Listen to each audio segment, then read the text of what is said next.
নমস্কার। আজকে আবারও গল্প নিয়ে হাজির হয়েছি। তবে বিগত দিনে প্রায় 3 দিন ধরে হয়তো গল্প আমি দিতে পারিনি। তবে সঙ্গে থেকো, ভুলে যেও না, আর গল্পটা স্কিপ করে শোনো না, শুরু থেকে শেষ পর্যন্ত শোনো। আর সাবস্ক্রাইব করতে ভুলো না। লাইক, শেয়ার, সাবস্ক্রাইব এবং কমেন্ট করতে ভুলো না। পাশে থেকো। আর তোমরা সবাই খুব খুব খুব ভালো থেকো। তো শুরু করি আজকের গল্প। মহারাজ কৃষ্ণচন্দ্র ও গোপাল ভাঁড় একবার দূর গ্রামে বেড়াতে গিয়েছিলেন।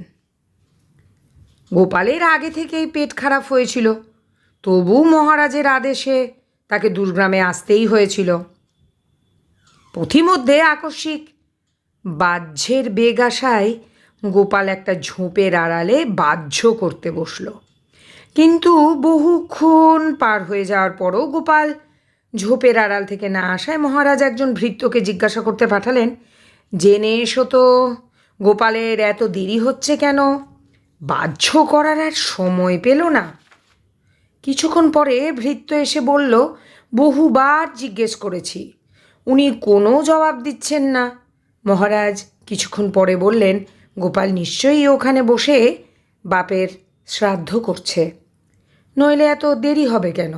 গোপাল ঠিক সেই সময়ে এসে মহারাজের পেছনে দাঁড়ালো এবং মহারাজের কথা শুনে সে বলল, হুজুর ঠিকই বলেছেন, শ্রাদ্ধই করছিলাম, ভুজ্জিও রেখে এসেছি।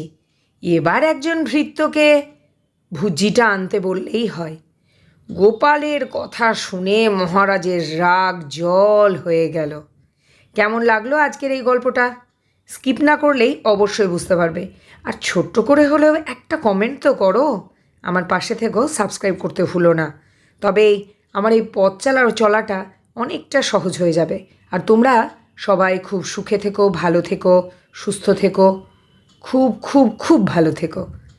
আসি, আগামী দিনে আবার গল্প নিয়ে হাজির হব। নমস্কার।